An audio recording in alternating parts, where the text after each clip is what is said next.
So I'm here in West Virginia photographing waterfalls for a few days.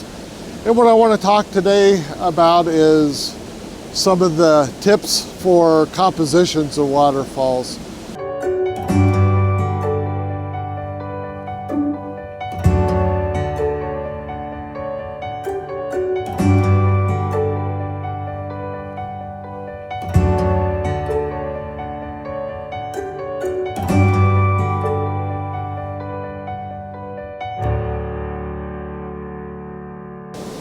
So let's talk about compositions in landscape photography today. We've all heard several rules of thirds, etc., etc., etc. And all of those are fine and helpful and should be considered in all of your composition. But to me, there's three real critical factors to consider when you're doing your landscape photography.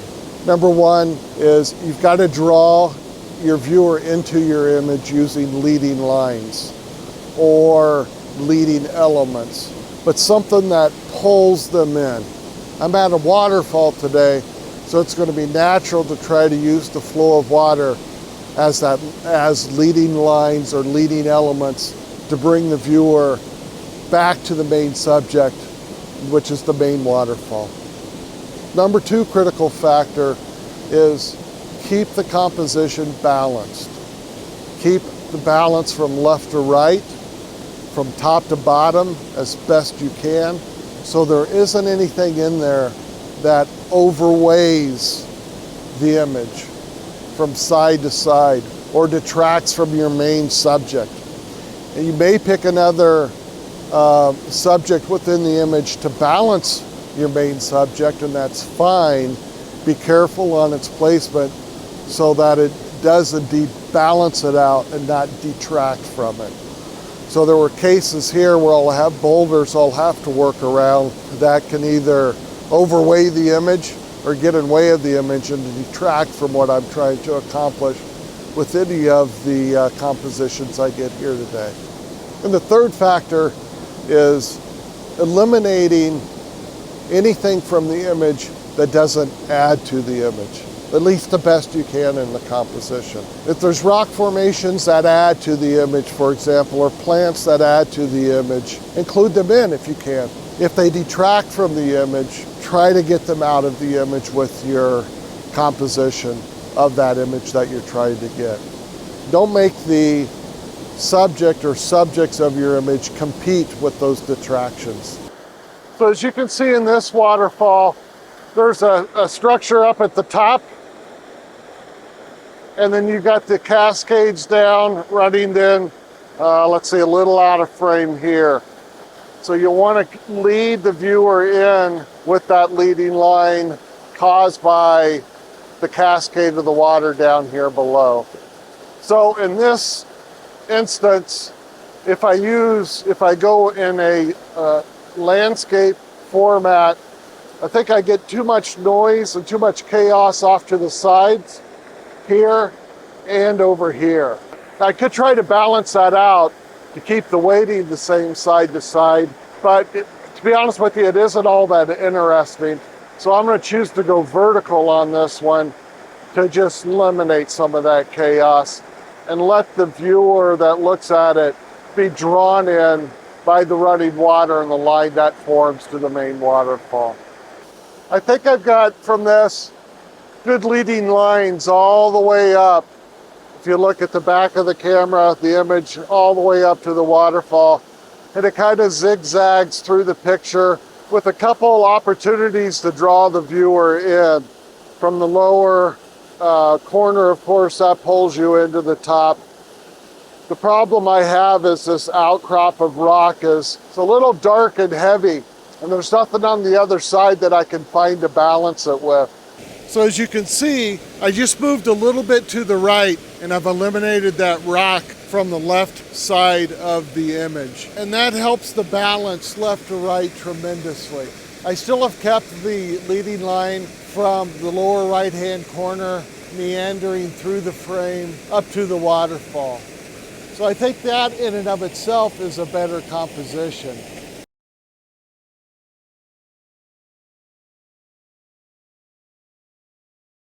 So as discussed, The water flow through the image provides a leading line that will take the viewer from the bottom of the image all the way through the top of the image. And though this rock on the side may be a little large and heavy, it does have features in it that draw lines in towards the center of the image as well to assist the viewer.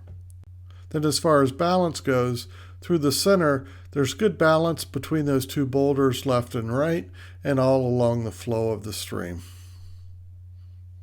So looking at the composition here, and I've moved up a little bit further, but again, I have the same problems with left to right balance. And it's really what's not important, or it's not the story of this waterfalls, what's on the left or what's on the right. It's really up the center and getting the flow of water, the boulder field between these lower ripples and the upper falls. So I'm going back to a vertical composition and really trying to bring in the details that I can get with the falls themselves. At the same time, if I move over here, for example, that left is just total chaos. Though I get a little bit more of that separate stream that's in over here to the far left side, I don't think it adds to the composition, so let's eliminate that out. I do have a little bit of the rock down there to the lower left, and I can try to get some of that out. I think that does it. One of the other benefits with this then is with the slower shutter speed, as you'll see, I've got a nice swirl pattern in the right below those lower falls, and the bubbles should provide me a decent leading line coming directly to the bottom of the frame. So I think that gives me balance left and right. I should get a nice leading line all the way in through the image.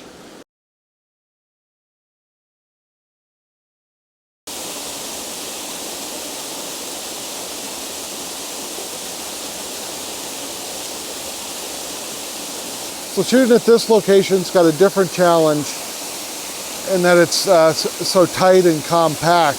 You can't get a very far away from the falls itself, and it's a pretty stark straight up and down fall. So the compositions that are available force you to shoot a little bit more straight onto it, and it's harder to get anything leading lines wise into the image. So I opted for a wider angle lens this time and went vertical once again, and found a location where I could get the stream leading into it, but I had to use the wide angle lens, long shutter speed to get that, slow shutter speed to get that, the leading lines to work out. There's also a little location of bubbles circling. So I captured that as well at a very long exposure. That was probably 30 seconds to get that in. I'll put that up here, see how it turns out. Those are always interesting to look at. Sometimes they can be a little cliche. But anyway, I got it where it's in front of the falls to provide a little foreground interest. You may like it, you may not. So I have no real strong feelings of it either way.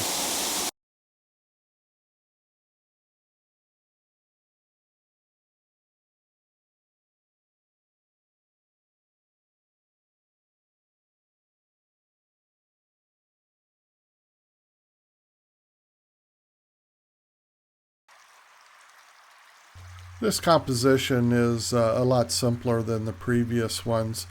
Really, the subject that I'm looking at are the beautiful colors at the end of the stream.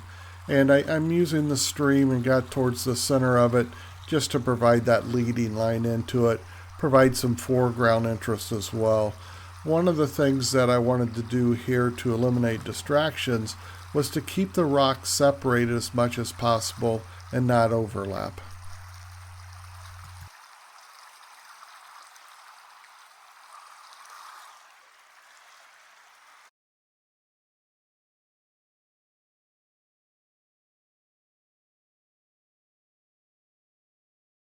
And then looking at this example, instead of water providing the leading lines, these stones provide a leading set of elements to draw the viewer in. When we look at the balance in this image, on the left we have the larger boulders, which may at first seem to overweigh, but it's offset by the foliage on the right side. Also, we've got the foliage on each side, left and right, again, drawing the viewer in through the trees in the background and the skies.